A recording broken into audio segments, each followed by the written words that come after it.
ওই মিয়া এমন করো কেন? কেবল বিদেশ থেকে আইসো, টাকা পয়সা কি তোমার কম আছে? আরে দাও একটা সিগারেট দাও ধরাই। আমার কাছে সিগারেট নাই। সিগারেট না, এটা কেমন কথা?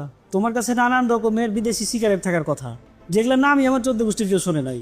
এখন তো এই মিয়া তোমার কাছে বাংলা বিড়িও নাই। মস্করা করো না, দাও একটা সিগারেট দাও। আপনাকে আমি বললাম তো ভাই, আমার কাছে কোনো সিগারেট নাই। মনটা একটু বড় করো।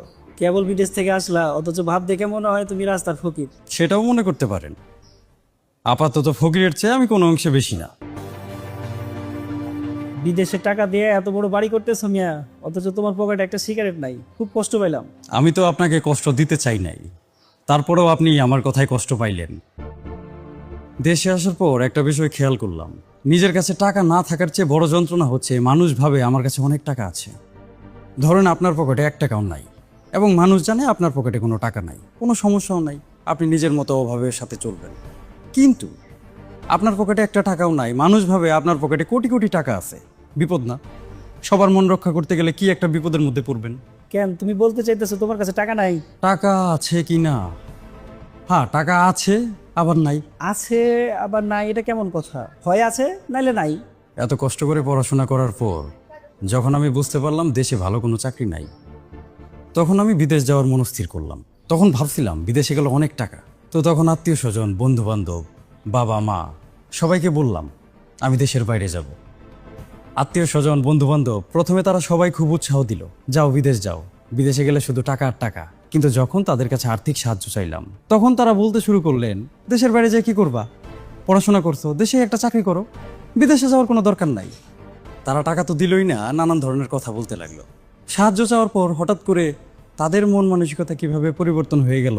যাকে নানান জনের নানান কথা, টাকা পয়সা দিয়ে কেউ আর সাহায্য করে নাই, সবাই শুধু বুদ্ধি দিছে। বুদ্ধিজীবী অনেক বেশি আমাদের দেশে। তো শেষমেশ বাবার ক্ষেতের জমিটুকু বিক্রি করে আরো কিছু টাকা সুদের উপর নিয়ে দেশের বাইরে চলে গেলাম। এই যে জমি জিরাত সবকিছু বিক্রি করে দেশের বাইরে চলে গেলাম, মাথার উপর সুদের টাকা ঝুলতেছে, তারপরেও বলেন যে আমার কাছে অনেক টাকা আছে। আরে ভাই মানলাম, তখন তোমরা গরিব ছিলে, এখন তো তোমার কাছে টাকা আছে। এই যে আপনি একটা সিগারেট আমার কাছে চাইতেছেন, যদি পারতাম দিতাম। বিশ্বাস করেন, সিগারেট নাই, আমার কাছে একটা টাকাও নাই। আরে সিগারেট তো তোমার কাছে মজা করে চাইছি। আসলে আমার শালা দেশের বাইরে যাইতে চাইতেছে। দেশের বাইরে গেলে টাকা পয়সা কেমন, সুযোগ সুবিধা কেমন, এটা জানার জন্যই তোমার কাছে আসছি। দেশের বাইরে যাওয়ার পর প্রথম 2 মাস কি খাবো আর কই থাকবো সেটাই খুঁজে পাইনি। বলো কি, না খেয়েছিলে? না, একেবারেই যে না খেয়েছিলাম তা তো না। 2 মাস না খেয়ে থাকলে তো মানুষ বাঁচে না, কিন্তু মোটামুটি না খেয়ে থাকার মতোই ছিলাম। দালালের খপ্পরে পড়লে যা হয়। প্রথম প্রথম মনে হইতেছিল আমি হয়তো আর কোনোদিন দেশের মাটিতে ফিরে যাইতে পারবো না। দালাল যখন আমার কাছ থেকে টাকা নিতেছিল, তখন তার মুখে কি মিষ্টি কথা। দেশের বাইরে গেলে যেন আমাকে ওই দেশের প্রেসিডেন্ট বানাই দিবে, থাকা খাওয়ার কোনো অভাব হবে না। আমার জন্য চাকরি রেডি করে রাখছে, এমন এক চাকরি সেটা আমি ছাড়া কেউ করতেও পারবে না, আমাকে যেতেই হবে। আর দেশের বাইরে যাওয়ার পর যখন আমার থাকার জায়গা নাই, খাওয়ার জায়গা নাই, দালালকে ফোন দিলাম, দালাল আমাকে চিনেই না। আধা ঘন্টা শুধু তাকে পরিচয় দিতে হয়েছে যে আমি অমুক গ্রামের অমুকের ছেলে, তারপর সে আমাকে চিনতে পারছে। আর তারপর সে বলতেছে বিদেশের মাটি তো কপালের ব্যাপার, ওখানে যাওয়ার পর আমি চাকরি পাবো কি পাবো না সেটা আমাকেই দেখতে হবে। তাহলে যখন দেশে ছিলাম তখন এই কথাটা আমাকে বলবে না? সে বলে নাই। এই দালাল কিন্তু ভিন গ্রহের কোনো প্রাণী না, সে কিন্তু আমাদের গ্রামেরই আজিজ দালাল, যার সাথে ঘুম থেকে উঠলে সকালবেলা দেখা হয়, বিকালে দেখা হয়। এই মানুষটা আমারে ঠকাবে আমি কোনোদিন ভাবছিলাম না। ভাগ্যের উপরে তো আর কারো হাত নাই, দালালের উপরে রাগ করে আর কি করব? ও তো দালাল, ওর নামই দালাল, ওরে দোষ দেওয়া বাদ দিলাম। তারপর মাস 2 পরে একটা চাকরি জুটলো, সেই চাকরিটাই করলাম। তো ধীরে ধীরে অবস্থা কিছুটা পরিবর্তন হওয়া শুরু করলো, এক চাকরি থেকে আরেক চাকরি, আরেক চাকরি থেকে আরেক চাকরি। তারপর দেশে ফিরে আসলাম। দেশে ফিরে আসার পর দেখি আরেক কাণ্ড। বিদেশে যাবার সময় যে আত্মীয় স্বজন, বন্ধু বান্ধবের কাছে এত করে সাহায্য চাইলাম, কোনো সাহায্য পাইলাম না। তারা যখন দেখলেন আমি দেশে ফিরে আসছি, তখন তাদের আমার প্রতি আকাশ সমান অধিকার, আবদার, চাহিদা। সেই আবদার কিছুতেই মেটানো যায় না। হাজার হলেও তারা তো আত্মীয় স্বজন, বন্ধু বান্ধব, তাদের প্রতি রাগ রেখে আর কি লাভ বলেন? দেশে ফেরার সময় তাদের জন্য যতটুকু পারা যায় আমার সামর্থ্য অনুযায়ী সবকিছু নিয়ে আসলাম। কিন্তু ভাই, এই যে আমার সামর্থ্য অনুযায়ী সর্বোচ্চটা তাদের জন্য নিয়ে আসলাম, বিশ্বাস করেন একটা মানুষকেও না আমি খুশি করতে পারিনি। কারো চোখে আমি আনন্দ দেখি নাই। সবাইকে দেখে মনে হয়েছে তার জন্য আরেকটু বেশি কিছু নিয়ে আসলে সে হয়তো খুশি হতো। একজনের জন্য একটা পারফিউম নিয়ে আসলাম, তার আবদার ছিল শুধু পারফিউম কেন নিয়ে আসলাম? ভালো ভালো ব্র্যান্ডের সাবান তো আছে, কিছু বন্ধু বান্ধব তো রাস্তাঘাটে দেখলে সিগারেট চায় আপনার মতো। চাচা তো ভাই অনেকবার আবদার করছে একটা আইফোন যাতে তার জন্য নিয়ে আসলাম, তারও মন খারাপ। আইফোন 12 কেন আনলাম, 14 প্রো ম্যাক্সও তো আনতে পারতাম। নানান জনের নানান আবদার। প্রথমে তো আর বুঝি নাই যে মানুষের মন দুনিয়াটা কিনা দিলেও কোনোদিন পাওয়া যাবে না। বোকার মতো যে যেটা চাইছে দিতে থাকছি, দিতে দিতে যে টাকা পয়সা নিয়ে আসছিলাম কখন সেটা শেষের পথে আমি বুঝতেই পারি নাই। তাইলে বাড়ি যে করতেছ, টাকা পেতেছো কই? এই যে বাড়িটা করতেছি, বাড়িটা না করে সেই টাকা পয়সাও ভেঙে চুরে আপনাদের সবাইকে খাওয়াই দেই, এটাই কি চান আপনারা?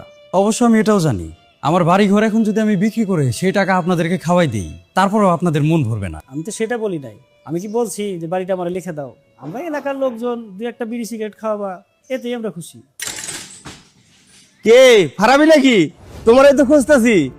গত পরশু তোমারে বললাম না বাজারে একটা রশি খেলার প্রতিযোগিতা দিচ্ছি, প্রথম পুরস্কার রাখছি 21 ইঞ্চি টেলিভিশন। তোমার কাছে না 1010 টাকা চাইলাম।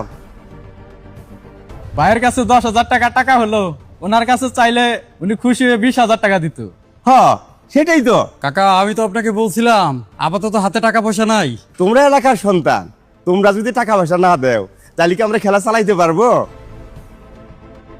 দেখি বিকালে ব্যাংকে যাব, যদি কিছু টাকা পয়সা পাই আপনাকে দিব। ঠিক আছে, বিকালে বাজারে এসো। ও টাকাটা নিয়ে এসো। জি কাকা, আসসালামু আলাইকুম। চলো।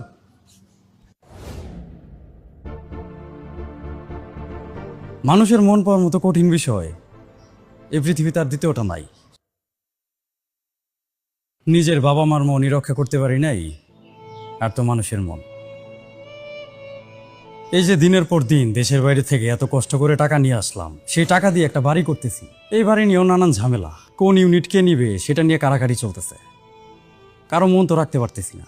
শেষমেশ বলে দিছি তোমাদের যেটা ভালো লাগে তোমরা সেটা রাখো, যদি আমাকে দেবার ইচ্ছা করে দিবা, ইচ্ছা না করলে দেওয়ার দরকার নাই, তোমাদের নামে লিখে রাখো। বলো কি, তোমার বাড়ি না কারাগারি চলতেছে? তাহলে তো সমস্যায়। জায়গা ঘরের কথা আপনাকে আর না বলি। আমি মাঝে মাঝে ভাবি এই যে দেশের বাইরে এত কষ্ট করে এত পরিশ্রম করে কিছু টাকা পয়সা জমালাম, সেই টাকা নিয়ে দেশে আসার পর আমার কি একটু শান্তিতে থাকার অধিকার নাই? যখন আমি রোদের মধ্যে খেজুরের বাগানে কাজ করতেছিলাম তখন তো দেশের মাটিতে আপনারা আরাম করে গাছতলায় শুয়ে মায়ের আঁচলের নিচে বউয়ের হাতে নরম ভাত খাইতেছিলেন। আপনারা তো সেই পরিশ্রমটা করেন নাই, আমাকে কইরে আসতে হয়েছে। কিন্তু আসার পর সেটার সুফল সবাই মিলে কেন পাবে সেটা আমি বুঝতেছি না। শ্রমটা যদি আমার একার হয়, সুফলটা তো আমার একার পাওয়ার কথা ছিল। টাকা পয়সা আমার কাছে যা ছিল সব তো সবাইকে দেওয়া শেষ।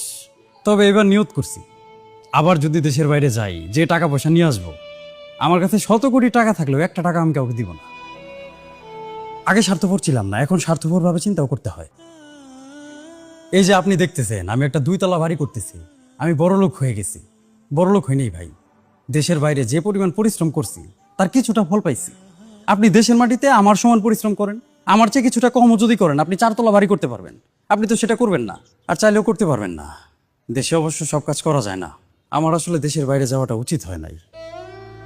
জানেন, দেশের বাইরে গিয়ে একটা মানুষ যে পরিমাণ পরিশ্রম করে, সেই পরিমাণ পরিশ্রম একটা মানুষ যদি দেশের মাটিতে করত, আরো অনেক বেশি কিছু করতে পারতো। আপনি কি দেশের মাটিতে বাথরুম পরিষ্কার করবেন, ময়লা আবর্জনা টানবেন, মানুষের বাগানের ঘাস পরিষ্কার করবেন? করবেন না তো। যদি করতেও চান, আশেপাশের আত্মীয় স্বজন এলাকাবাসীর কারণে লজ্জায় করতে পারবেন না। দেশে চাইলে একটা কাজ করা যায় না। আপনি মোড়ের মাথায় একটা ফুচকার দোকান দিবেন, ইনকাম কিন্তু ভালো, কিন্তু দিতে পারবেন না। অথচ বিদেশে গেলে সবচেয়ে সম্মানের পেশাই হচ্ছে দোকানের পেশা। আপনাকে তো কেউ আর মন্ত্রী মিনিস্টার বানাই দিবে না, বলেন? বুঝতে পারছি, বিদেশে অনেক কষ্ট।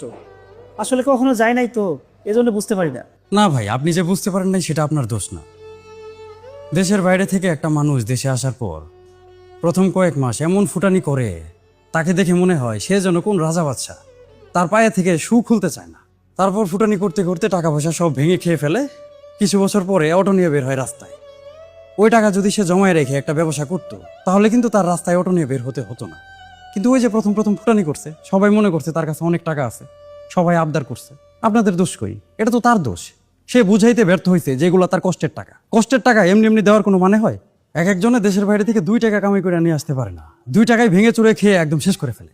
আর এইসব ফুটানিওয়ালাদের দেখতে দেখতে আপনাদের একটা ধারণা জন্মাইছে যে বিদেশ থেকে আসলে একটা মানুষের কাছে অনেক টাকা থাকে। যদি থাকেও, এগুলো একটা মানুষের কষ্টে জমানো টাকা। ফুটানি করার টাকা না।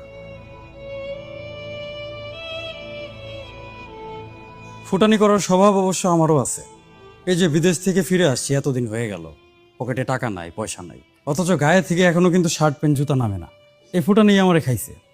মানুষ মনে করে আমার কাছে না জানি কত টাকা আছে। চিন্তা করছি কালকে থেকে গেঞ্জি আর লুঙ্গি পরে গ্রাম দিয়ে ঘুরবো, তাহলে মানুষ বুঝতে পারবে যে আমার কাছে কোনো টাকা নাই। আরে মন খারাপ করো না, আমি তো তোমার সাথে মজা করলাম। চলো মিয়া মরে যাই। সবাই তোমার কাছে আবদার করে বললা না, আজকে আমি তোমারে চা বিড়ি খাওয়াবো।